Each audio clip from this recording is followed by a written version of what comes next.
Hello student, spectrum academy YouTube चॅनलवर आपलं स्वागत आहे.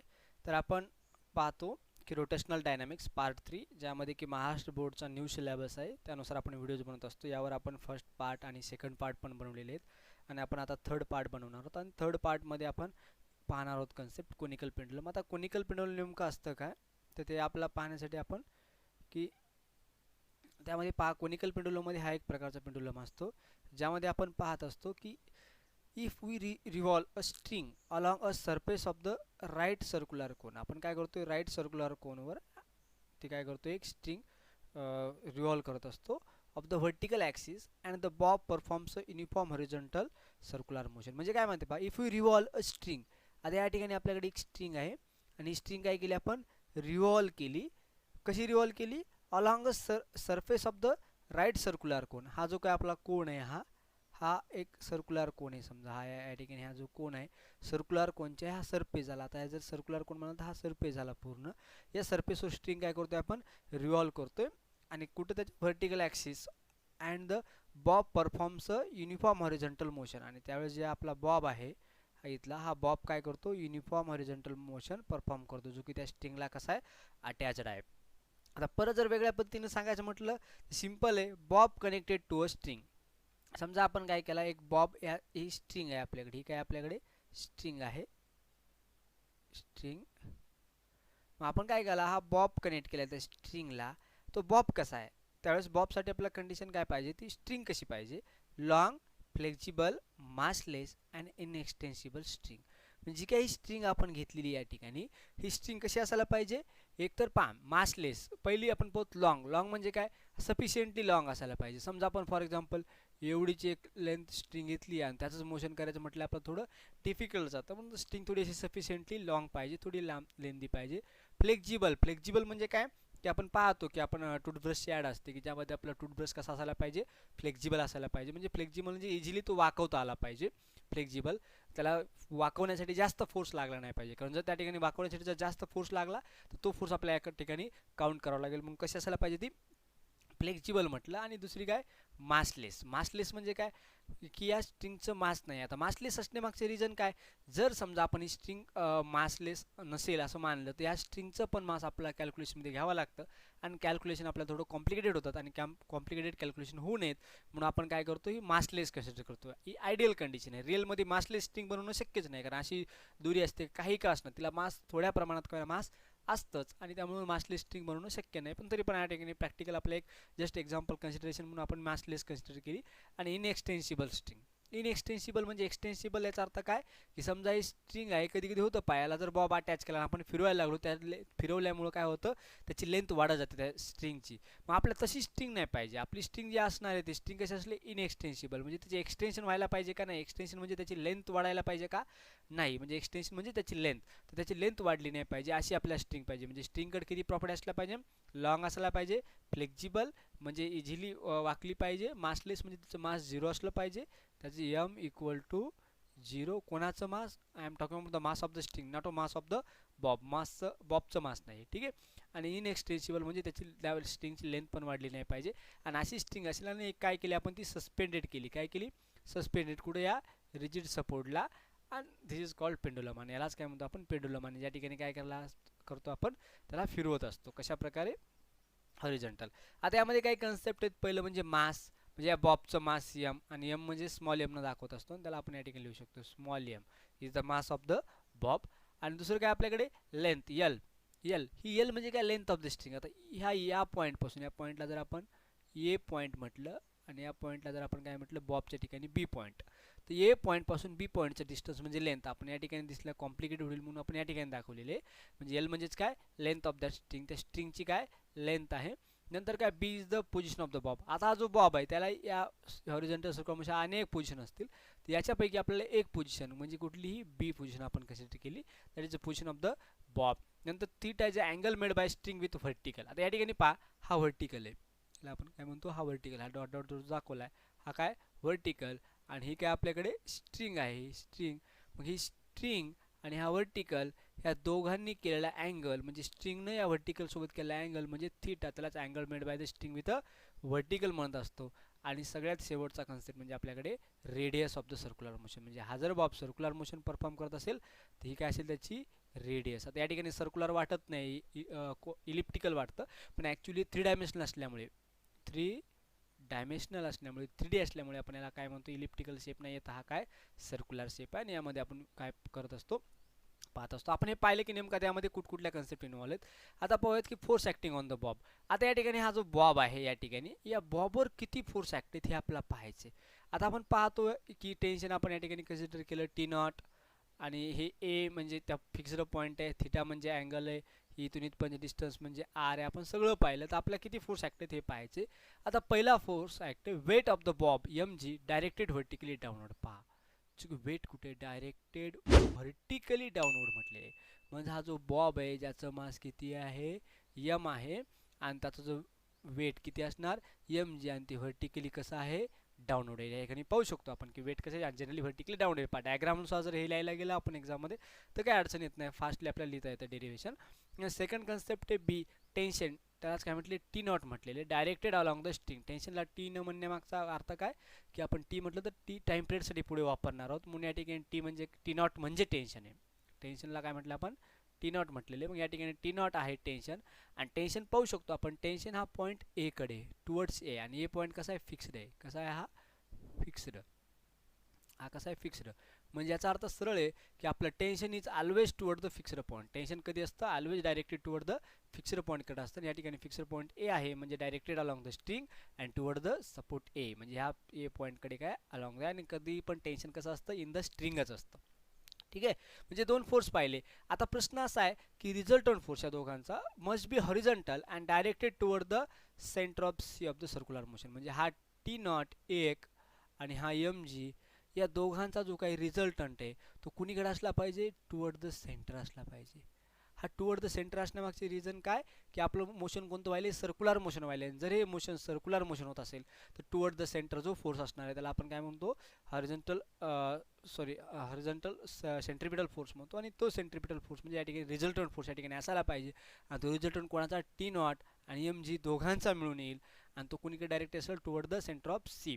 मग वी शॅल रिझॉल्व. मग आपल्याला ते रिझल्टंट काढण्यासाठी आपल्याला काय करावं लागेल, आपल्याला रिझॉल्व करावं लागेल कोण, T0ला. म्हणजे ह्या टेन्शनला आपल्याला किती कंपोनंटमध्ये रिझॉल्व करावं लागेल, 2 कंपोनंट्समध्ये. आपण व्हेक्टरमध्ये 11th पाहिलेलंच आहे 11वीमध्ये की या एखादा समजा हा जर अँगल थीटा असेल तर हा पण अँगल काय होतो, थीटा, कारण हे अल्टरनेट अँगल आहे अकॉर्डिंग टू जॉमेट्री. दोन्ही अँगल काय असणार, थीटा. मग हा जर अँगल थीटा असेल त्याला आपण कॉस थीटा म्हणू शकतो, आणि हा काय कंपोनंट होईल, साइन थीटा. म्हणजे ह्या T0ला आपण T0 कॉस थीटा आणि T0 साइन थीटा या 2 कंपोनंटमध्ये रिझॉल्व केलं, आणि आपण पाहू शकतो जो की आपला T0 साइन थीटा आहे. हा T0 साइन थीटा या ठिकाणी आपण घेतले काय, T0 साइन थीटा. हा काय करतोय पहा, सेंट्रीफ्युगल फोर्स CFF म्हणजे काय, सेंट्रीफ्युगल फोर्स काय आपल्याकडे mr ओमेगा स्क्वेअर, त्या सेंट्रीफ्युगल फोर्सला हा T0 साइन थीटा काय करतोय, बॅलन्स करतोय. म्हणून आपण त्या ठिकाणी सांगितलं T0 sine theta balances the centrifugal force. आणि आता T0 कॉस थीटा पहा, तुम्ही स्वतः सांगू शकता कोणाला अपोजिटमध्ये रे, mgला. याचा अर्थ काय की T0 कॉस थीटा बॅलन्स कोणाला करतोय, वेटला. म्हणजे T0 cos theta balances the weight, तो बॅलन्स कोणाला करतोय, वेटला बॅलन्स करतोय. आणि मग आपण काय करू शकतो, मग या ठिकाणी दोन इक्वेशन तयार होतात. T0 साइन थीटा कोणाला बॅलन्स करतोय, T0 साइन थीटा सेंट्रीफ्युगल फोर्सला बॅलन्स करतोय. म्हणजे T0 sine theta equal to mr omega square. या ठिकाणी आपण इक्वेशन नंबर 1 मध्ये तेच लिहिले, T0 sine theta equal to mr omega square, त्याला इक्वेशन 1 लिहिलं. आणि दुसरं काय, आता आपल्याकडे T कॉस थीटा कोणाला बॅलन्स करतोय, वेट mgला. हा T कॉस थीटा mgला बॅलन्स करतोय. म्हणजे T0 cos theta is equal to weight mg, म्हणजे T0 cos theta is equal to weight mg. याला म्हणतो इक्वेशन नंबर 1. आणि इक्वेशन नंबर 2, एक इक्वेशन 1 आणि इक्वेशन 2 चा वापर करून आपण कन्क्लुजन काढू शकतो, ज्यामध्ये इक्वेशन 1 मध्ये माहिती आहे आपल्याला की T sine theta is equal to आपण घेतलं होतं mr ओमेगा स्क्वेअर, आणि T कॉस थीटा घेतलं होतं mg. आपण त्याला थोडं रिव्हर्स ऑर्डरमध्ये अरेंज केलं. हा m get cancel, T0 get cancel, r omega square divided by g equal to sine theta divide by cos theta. हा g इकडं मल्टिप्लाय मध्ये आला म्हणजे g साइन थीटा, हा आर या ठिकाणी डिवाइडमध्ये आला तर आपलं इक्वेशन काय बनतं, हे या ठिकाणी फक्त ओमेगा स्क्वेअर राहिला जी डिवाइडचा मल्टिप्लायमध्ये आणि आर मल्टिप्लायच्या डिवाइडमध्ये, r g sine theta omega square is equal to g sine theta upon r cos theta, हे आपलं इक्वेशन मिळेल.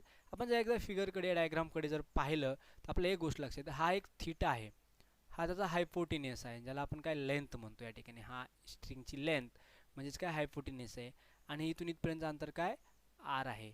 या ठिकाणी जर आपण साईन थिटा अप्लाय केला, साईन थिटा इक्वल टू काय आपल्याकडे अपोजिट साईड, या ठिकाणी अपोजिट साईड किती आहे R divided by hypotenuse L, म्हणजे आपल्याकडे काय येणार R equal to L sine theta, म्हणजे या ठिकाणी तेच लिहिले आर इक्वल टू काय यल साईन थिटा, या फिगर कोण आपण काढू शकतो. आणि या ठिकाणी जर आपण पुट केले या ठिकाणी, हा या ठिकाणी पाय आरच्या ठिकाणी काय केलं आपण यल साईन थिटा पुट केलं तर ऑब्विसली हा साईन थिटा गेट कॅन्सल, राहील काय ओमेगा स्क्वेअर हे जी आणि हा यल आणि इथला कॉस थिटा, म्हणजे omega square into L cos theta, आणि ज्यावेळेस आपण ओमेगा कॅन्सल केलं स्क्वेअर त्या ठिकाणी स्क्वेअर रूटमध्ये येईल या ठिकाणी असं, या ठिकाणी म्हणजे omega is equal to under root G L cos theta, हे आपलं काय असेल इक्वेशन असेल. आता if T is the time period, या ठिकाणी टीला काय म्हटलेलं आपण पिरियड म्हटलेलं, याला टाइम पिरियड म्हणतो असतो किंवा period of revolution of the bob, आणि तो आपण जर कन्सिडर केला तर आपल्याला माहिती ओमेगा इज इक्वल टू काय असतं 2 पाय बाय टी, ऑलरेडी आपण सर्क्युलर मोशन 11th क्लासमध्ये पाहिलेलंच आहे आणि भरपूर ठिकाणी पाहिलेलं आहे.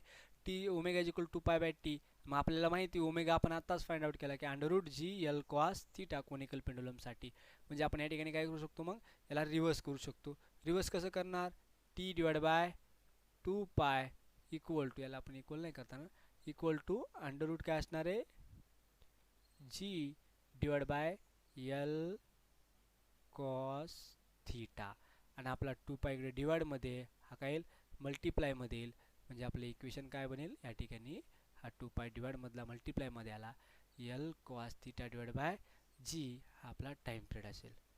ठीक आहे, या ठिकाणी सॉरी आपण या ठिकाणी इक्वेशन घेते वेळेस चूक केली होती, आपण यल कॉस थिटा घ्यायला पाहिजे, L cos theta divide by G असायला पाहिजे होते या ठिकाणी, L cos theta by G, आपला हा time period T is equal to 2 pi आपल्याला मिळाला आणि यालाच आपण काय करू शकतो इझिली पाहू शकतो. आता या ठिकाणी जर आपण पाहिलं तर L and G are constant, जर समजा या ठिकाणी हा यल आणि जी कसं असतील कॉन्स्टंट असतील तर ऑब्विसली हा पण कसा आहे कॉन्स्टंट आहे, म्हणजे तिन्ही क्वांटिटी काय असतील कॉन्स्टंट असतील तर हा टाइम पिरियड कोणावर डिपेंड असणार आहे थिटावर, आणि डायरेक्ट ते सांगितले डिपेंड अपॉन द थिटा, आणि तेच कोण टाइम पिरियड आणि फ्रिक्वेन्सी, आणि फ्रिक्वेन्सीचा फॉर्म्युला काय येणार मग आपला फ्रिक्वेन्सी ऑफ रिव्हॉल्युशन, कोणाची फ्रिक्वेन्सी त्या रिव्हॉल्युशन, जे हॉरिझॉन्टल आपण या ठिकाणी पाहत होतो या ठिकाणी हा हॉरिझॉन्टल जो रिव्हॉल्व होता या हॉरिझॉन्टल मोशनची जी फ्रिक्वेन्सी होती सर्क्युलर मोशनची त्याला एन डिनोट करतो, आणि त्याचा रेसिप्रोकल ऑफ टाइम पिरियड, टाइमचा रेसिप्रोकल हा जो आहे याचा काय घ्यावा लागेल आपला रेसिप्रोकल घ्यावा लागेल, याचा 2 पायचा रेसिप्रोकल काय असणार 1/2 पाय, आणि L cos theta by G under root याचा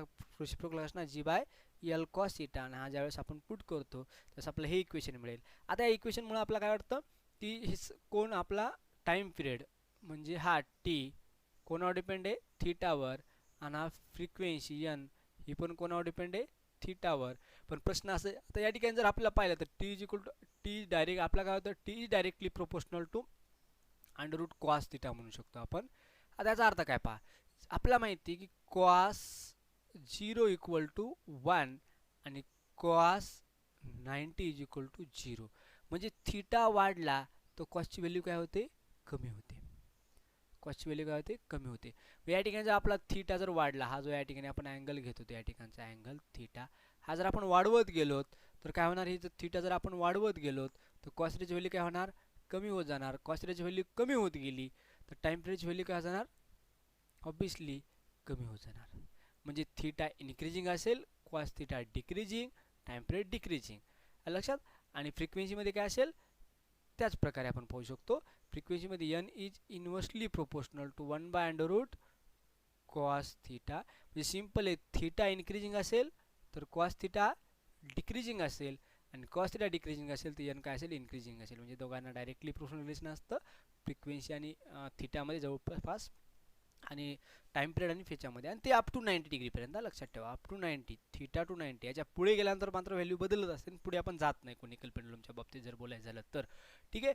in a frame of reference, जर फ्रेम ऑफ रेफरन्सचा विचार केला, कोणाचा attach to the bob, the centrifugal force should be balance the resultant of the all this real forces of the bob. आणि त्यामुळे आपण जे काही फोर्सेस घेत असतो त्या ठिकाणी L sine theta is equal to M R omega square. हे जनरल आपण पाहिलेलं फर्स्ट इक्वेशन आहे. आणि त्यामध्ये असं काय नाही की जर समजा आपला फ्रेम ऑफ रेफरन्स जर आपण त्या बॉबला कन्सिडर केलं तर त्या ठिकाणी सगळे काही रिझल्टंट फोर्स काय असणार आहे, सेंट्रिफ्युगल फोर्स आणि सेंट्रिपिटल फोर्स. आणि सेंट्रिपिटल फोर्स यानं प्रोव्हाइड केला होता टी साइन थीटाने, म्हणून T sine theta is equal to M R omega square आपण वापरत असतो. आता प्रश्न असे की why string can never become horizontal. मग आपली स्ट्रिंग हॉरिझॉन्टल का बनणार नाही. आता एक प्रश्न आहे, आता पहा आपल्याला कसं वाटतं की स्ट्रिंग हॉरिझॉन्टल, पहा या ठिकाणी हा थीटा आहे, स्ट्रिंग हॉरिझॉन्टल बनणे म्हणजे ही स्ट्रिंग अशी वर येते ती या ठिकाणी येणार आणि ही स्ट्रिंग काय बनणार, हॉरिझॉन्टल. हा बॉब आपला, ती स्ट्रिंग हॉरिझॉन्टल म्हणजे या ठिकाणी अँगल किती असणार आहे, 90 डिग्री. ठीक आहे. मग ही स्ट्रिंग हॉरिझॉन्टल का बनणार. तुमच्या सगळ्यांना वाटतं सर आम्ही हातामध्ये पकडून असं हॉरिझॉन्टल फिरवतो की, तो वेगळं मोशन आहे, ते वेगळं आहे. आपण जेव्हा कोनिकल पेंडुलमबद्दल बोलतो त्यावेळेस वेगळं आहे, कारण यावेळेस आपलं या ठिकाणी अटॅच करून असं प्रकारचं मोशन द्यायचं आणि त्यावेळेस आपला ती हॉरिझॉन्टल स्ट्रिंग बनतच नाही, कधीच हॉरिझॉन्टल येत नाही स्ट्रिंग. हॉरिझॉन्टल न येण्यामागचे रिझन आपण पाहतोय, आपण पाहूत. If the string become horizontal, theoretically पाहतो, जर स्ट्रिंग काय झाली, हॉरिझॉन्टल झाली तर काय होईल, the force due to the tension will also horizontal. म्हणजे हा टेन्शनमुळे टी नॉट जो फोर्स आपला घेतला होता, आपण टी नॉट घेऊ त्या ठिकाणी, हा टी नॉट जो फोर्स घेतला होता तर हा टी नॉट फोर्स काय असणार, टेन्शन इथं असणार आहे. आणि आपल्याला माहिती आहे tension always toward the fixed point. हा फिक्स्ड पॉईंट काय ए, म्हणजे टेन्शन पण काय होईल, हॉरिझॉन्टल होईल. हे पण टेन्शन कसं होईल, हॉरिझॉन्टल. म्हणजे पहा string become horizontal, force due to the tension will become horizontal. मग टेन्शन हॉरिझॉन्टल बनणार आणि then its vertical component will be. आता याचा जो व्हर्टिकल कंपोनंट आहे, आता हे टेन्शन आहे, टेन्शन कसं झालं, हॉरिझॉन्टल झालं. मग याचा जो व्हर्टिकल कंपोनंट काय असणार आहे, टी नॉट कॉस थीटा. पण टी नॉट कॉस थीटा काय होईल पाहूत आपण. आता आपला थीटा ठेवून द्या, थीटा काय या ठिकाणी हॉरिझॉन्टल बनलं म्हणजे थीटा 90 डिग्री. या ठिकाणी थीटा जर 90 डिग्री ठेवला तर काय होणार, 0. म्हणजे जो व्हर्टिकल कंपोनंट आहे, कुठला कंपोनंट, व्हर्टिकल कंपोनंट काय होणार, तो 0 होईल. का 0 लक्षात आलं, कारण व्हर्टिकल टेन्शनचा व्हर्टिकल कंपोनंट म्हणजे कोण, टी नॉट कॉस थीटा. आणि स्ट्रिंग कशी झाली आपली, हॉरिझॉन्टल. याचा अर्थ अँगल किती, 90 डिग्री. आणि कॉस 90 व्हॅल्यू 0, म्हणून व्हर्टिकल कंपोनंट काय होणार, 0. आपण जसं थेरोटिकली सांगितलं. आता in this case nothing will be there to balance the M G. आता मला सांगा, जर हा टी नॉट जर हॉरिझॉन्टल झाला तर याला हा वेट जे डाऊनवर्ड असणार आहे एम जी, याला बॅलन्स करायला कोणीच नाही. आपल्याला माहिती की टी नॉट कॉस थीटा कोणाला बॅलन्स करत होता, वेटला बॅलन्स करत होता. पण आता प्रश्न असा की टी नॉट कॉस थीटा 0 झाला आहे, आता या वेटला बॅलन्स कोण करायचं, कारण टी नॉट कॉस थीटा 0 झाला म्हणजे व्हर्टिकल कंपोनंट नाहीच आहे. म्हणजे व्हर्टिकल या ठिकाणी वरच्या डायरेक्शनला कुठलाही फोर्स नाही आहे, तर ह्या वेटला कोणतरी बॅलन्स करायला पाहिजे. आणि या ठिकाणी वेटला बॅलन्स करायला कोणीही नाही आहे, म्हणून काय होतं, इट इज नॉट पॉसिबल. आणि आपण जेव्हा हॉरिझॉन्टल घेत असतो स्ट्रिंग त्यावेळेस अँगल किती घेतो, 90 डिग्री. आणि त्यावेळेस पण फ्रिक्वेन्सी आपल्याला माहिती आहे, फ्रिक्वेन्सी आपण फॉर्म्युला पाहिला होता. काय frequency formula, N equal to 1 divide by 2 pi under root G divide by L cos theta. आता मग फ्रिक्वेन्सी इन्फिनिटी कशी होईल पहा. आपल्याला माहिती आहे की थीटा 90 डिग्री जर ठेवला, थीटा किती ठेवला, 90 डिग्री, तर कॉस थीटा काय होणार, 0. आणि या जीला जर 0 डिवाइड केलं तर इन्फिनिटी येणार, आणि त्यामुळं फ्रिक्वेन्सी काय येते, इन्फिनिटी येते. आणि दुसरा टाइम पिरियड काय येणार, 0. टाइम पिरियडचा फॉर्म्युला माहिती आहे आपल्याला, T is equal to 2 pi under root L cos theta divide by G. आता सिंपल आहे, आपला थीटा किती झाला, हा 90 डिग्री, कारण हॉरिझॉन्टल बनते ना, हॉरिझॉन्टल झाल्यानंतर हा 90 डिग्री होणार आहे. थीटा जर 90 डिग्री झालं तर कॉस 90ची व्हॅल्यू 0, म्हणून टाइम पिरियड काय येतो आपला, 0 येत असतो. आणि हे कसं आहे, इम्पॉसिबल आहे, कारण फ्रिक्वेन्सी इन्फानाईट, म्हणजे की एका सेकंदामध्ये इन्फानाईट रिव्हॉल्यूशन व्हायला पाहिजे, किंवा टाइम पिरियड 0 म्हणजे मोशन व्हायला वेळच नाही लागला पाहिजे. शक्य आहे का, टाइम पिरियड 0 म्हणजे हे सर्क्युलर मोशन व्हायला वेळच नाही लागला पाहिजे. बा किती झालं तर फास्ट फिरलो तर कमी वेळ लागेल, फास्टमध्ये सर्क्युलर मोशन कंप्लीट होईल. पण टाइम पिरियड 0 कधी होऊ शकत नाही, इट इज इम्पॉसिबल. आणि त्याचबरोबर टेन्शन पण काय होणार, 0 होणार, कारण टेन्शनचा फॉर्म्युला इन्फिनिटी होणार. टी इज इक्वल टू काय, एम आर ओमेगा स्क्वेअर असतं. आणि आपला आता या ठिकाणी आता ओमेगाचा अर्थ काय, ओमेगाला आपलं एम आणि ओमेगा इज इक्वल टू काय असतं आपल्याकडे 2 पाय एन. मग ही फ्रिक्वेन्सी जर इन्फानाईट होत असेल तर ओमेगा पण काय होणार, इन्फानाईट होणार. मग ओमेगा इन्फानाईट होत असेल तर ओमेगा स्क्वेअर पण काय होणार, इन्फानाईट होणार. आणि ओमेगा स्क्वेअर इन्फानाईट असेल तर टाइम पिरियड पण काय होणार, सॉरी टेन्शन पण काय होणार, इन्फानाईट होणार. मग या ठिकाणचं टेन्शन काय असलं, इन्फानाईट. आणि कायनेटिक एनर्जी इन्फानाईट का, तर आपल्याला माहिती आहे कायनेटिकचा फॉर्म्युला काय असतो, kinetic energy equal to half M V square. आपल्याला माहिती आहे व्ही इज इक्वल टू काय असतं आर ओमेगा, आणि या ठिकाणी आताच पाहिलं ओमेगा इज इक्वल टू पाय एन. एन कसा आहे इन्फिनिटी आहे म्हणून ओमेगा काय झालं इन्फिनिटी.